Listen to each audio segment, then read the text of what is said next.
pro-choice. I believe in Roe versus Wade, and I come to that conclusion not because I'm pro-abortion, but because ultimately I don't think women make these decisions casually. I think pro-choice just means that there is an option in place for women that want to make the decision to have an abortion. Norma McCorvey made this possible as Roe in the Roe v. Wade case. In 1970, Norma McCorvey was a young, pregnant woman, alone, in Texas without the means or funds to have an abortion. The court case was filed in March 1970 on behalf of Roe and all women in the same situation. Sarah Weddington and Linda Coffey were McCorvey's lawyers, and they were searching for someone like her for a long time. They needed someone who would continue to be pregnant without travelling to another state where abortion was legal, because if they got an abortion outside of Texas, the case could be dropped. Because abortion was illegal, a lot of people had to resort to unlicensed physicians in alleys, which was very dangerous to the woman's life because they didn't know what they were doing. Around this time, there was a lot of controversy about abortion and a lot of different views on it, if it should be legal or not. Pro-choice, people believed that women should have a choice about their bodies and should decide for themselves whether they want an abortion, whereas pro-life people thought that the government should decide and that it should just be a law that abortion was illegal. It should just be a law that abortion was illegal. We think that women should have a right to choice and privacy, and they are responsible enough to make their own decisions about their body. It is a responsibility of the government to support the rights of these women. The Supreme Court today ruled that abortion is completely a private matter to be decided by mother and doctor in the first 3 months of pregnancy. It's a woman's right to control her own destiny, to be able to make choices without the big brother state telling her what she can and cannot do. Can you explain the difference between wrongful termination and wrongful birth? Yes. So wrongful birth is a situation where a diagnosis was missed while the mother was still pregnant, and the parents would claim that had they known that there was an abnormality, they would have terminated the pregnancy, and therefore they are not in agreement that the baby should have been born. They would have terminated if the diagnosis had been made. That's wrongful life. Wrongful termination is if someone terminated a pregnancy, but they later felt that had they acquired the proper information ahead of time, they wouldn't have terminated. Why the Roe v. Wade case is significant. What are your thoughts on it? I do know why it is, and I believe it was a very important case that for women that gave them the courage to move forward and make choices of their own.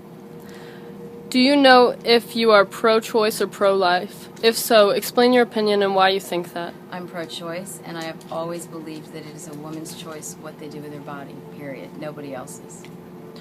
Do you think politicians have the right to decide whether a woman can have an abortion or not? Absolutely not. What are the responsibilities that a pregnant woman has? They're responsible for their own body and how their body grows and what they choose to do with it, and it shouldn't be anyone else's but theirs. Do you know if you're pro-choice or pro-life? If so, explain your opinion and why you think that. Well, I'm pro-choice, and I sort of already decided that a person has the right to decide what they're going to do with their body.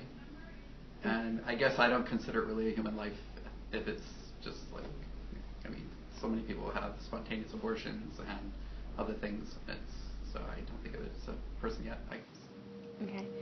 Do you think politicians have the right to decide whether a woman can have an abortion or not? Well, I mean, I think there's some reasonable level of care. I mean, you wouldn't. I mean, how do you define abortion? I mean, I do think there has to be some limits. You can't just have an abortion in your 8th month or something like that, because it really is a person at that point. So I think they have to set some guidelines, but otherwise I don't think they need to be involved. And what are the responsibilities that a pregnant woman has? Well, it's a big decision. She has to decide whether, I mean, personally, if I was a pregnant woman, and depending on my age, I would probably rather have the child and put it up for adoption. But if I was like a freshman in college and it's going to affect your whole life or something, or a high school kid, I think in those circumstances especially, I think it might be better if they did have an abortion, because they have their whole life ahead of them, and I think it's going to be just an immense change. So. Okay, thank you. Sarah Weddington had to go to Mexico to have an abortion because it wasn't legal in the state she was in. She said this.